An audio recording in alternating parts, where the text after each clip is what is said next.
So everybody on social media right now is doing the 10-year challenge, which shows up like every other year or something. I don't know. I see it all the time. And I've done it with my actual photos before. But when I saw it this time, I was like, oh, I'm not going to do it. I'm not going to do it. And then after like the 20,000th picture, I was like, oh, you should do it with like your journals because you could actually do that with your journal. And then I was like, nah, I'm not hopping on the boat. I'm not doing the trend. But the more I sat on it, the more I was like, no, I actually kind of do want to do it with my journals because I put out the video not too long ago about how I want to improve my art skills and how I didn't feel confident in my art. And I talked about how a lot of people who we see on social media and on YouTube that are really good at things have been doing them for a long time. And because I am trying to be more transparent about my own journey with journaling and with my handwriting, and I'm also going to be showing you my progress with some of the art, I thought that I should take it back and show you my journal.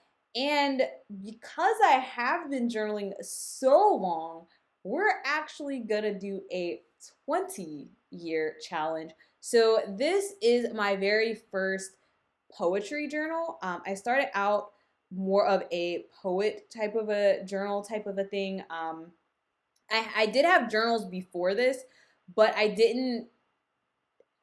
They were really more so like random loose sheets of paper. It's what you, I guess, what you would think of as a journal that you don't intend anyone to look at. It was really just me writing out my thoughts and then I would type them later or something like that. This was the first journal that I had where like I used to take this with me to class and I would write in it in class and I didn't mind that my, friends were looking over my shoulder, looking at it and things like that. And so I started this when I was in high school. It is a regular composition notebook that I took to Kinko's. It's FedEx now, but it was Kinko's at the time. And I had them like split the cover and spiral bind it. So it's just regular paper on the inside. I, signed it. And, I just started writing. So this is what it looked like. As you could tell, my art was really not that good. My handwriting was okay, I guess. It was a little so-so. Wasn't particularly creative. This is in 2003. Couldn't go quite back to 2002. But I used to just write poems and, these are like gel pens and stickers. Oh, wow. It's my dog. Aw. Um, he is no longer with us, but I would write short stories and poems in here. So this is not quite 20 years ago, but this is 19 years ago. This is what my handwriting looked like. This is what my journaling style looked like. Of course, it was all poetry, not really so much of like a war binder type of a thing. Um, though some of these would be like religious poems, I guess. I was still experimenting a lot with my handwriting, with different lettering styles. Uh, so things just kind of come out a little different. I didn't have quite the best set of pins. Oh, I drew a cat. That's actually not that bad. Those eyes are weird though. this is, this is what I was doing 20 years ago. So that's 20 years. Let's go to 10 years. Now, I got this crazy idea for my next journal. This is actually maybe 2 or 3 journals later. I decided I was going to do a 12 by 12 like scrapbooking style journal. One of the worst ideas I ever had. It was so large. It was very hard to like carry around, which made it more difficult to use. And it's also pretty heavy. This is not my handwriting. I did mimic these letters at some point, and I kind of want to go back and do that. I might do that in my next journal to see if I can mimic these because they're kind of cool. But this is printed and glued onto a cover. I ended up in this journal for a long time because it was so cumbersome, and I didn't write as much in college. So the 10 years is actually kind of near the end of it. This, let's see, this is 2011-ish. So this is where I was 2011. Here's some from 2012. So January 2012, this is what my handwriting was looking like. This is what where I was. Oh, that's super 10-year challenge. Let's not look at my pictures from then. All my pictures. But yeah, so this was some from 2012 down here in this corner. It's kind of hard to read because I used all these different types of paper. This is what my cursive looked like over here in April of 2012. Yeah, so this is uh, did not have dots back then, so that was kind of interesting. This is back when I still celebrated crazy things like Halloween, so you'll see all kinds of interesting things going on here. This is when I was still learning Arabic, so I have like Arabic words in here. Um, yeah, this was what my poetry journal looked like back then. This is from 2013. At least here I was getting a little bit of something to get off of the crazy backgrounds I could actually read.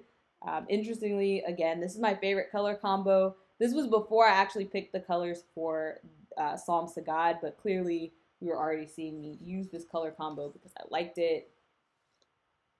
Um, you know, again, trying to write on some really busy paper. Not the best artistic idea. Um, but this is how it was going. I kind of like this handwriting. This is actually, I think, just in pencil. I don't think I ever went over this with pen, but it looks pretty cool now that I'm looking at it. But this was me 10 years ago in journaling. This is what my journal looked like, and I was struggling a little to actually use this because it was so large.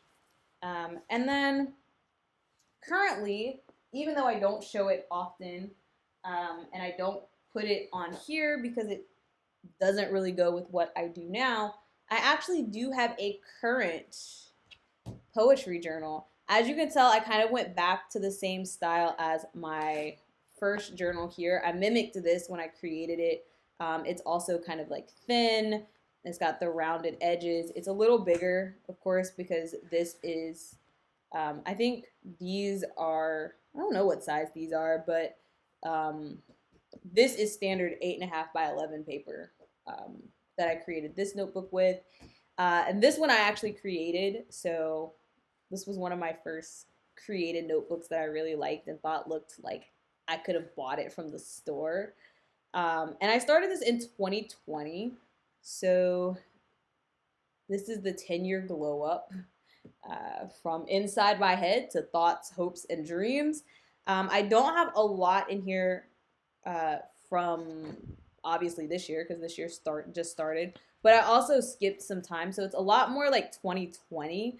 But my style hasn't really changed that much between 2020 and 2022. So this is where I am currently, and I do have one from 2022. So like we'll get there, but yeah. So this is what my journaling style looks like now. I still have some stickers.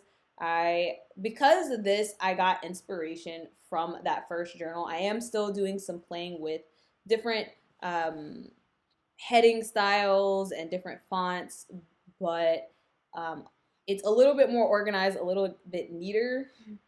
And then I use the bullets or the bullet journal style of paper with the dot grid and stuff like that. But definitely a lot neater. My handwriting is a lot smaller, which allows me to fit a whole lot more on a page. I guess there's a little bit more art, but it's definitely still stickers and things like that. And then, I did get into 2022. I plan to go back to trying to write poetry more often, but that is officially my 10-year challenge, which is actually a 20-year challenge. So that is the progress of my handwriting over the years. Just wanted to do this to encourage you to keep writing and to keep going. Even if you think it doesn't look great now, it may look great later. And it probably doesn't look that bad anyway. When I go back and look at my journals, yeah, they don't look like now, but I was really proud of them at the time, and I'm still proud of them now. So keep journaling. Bye, guys.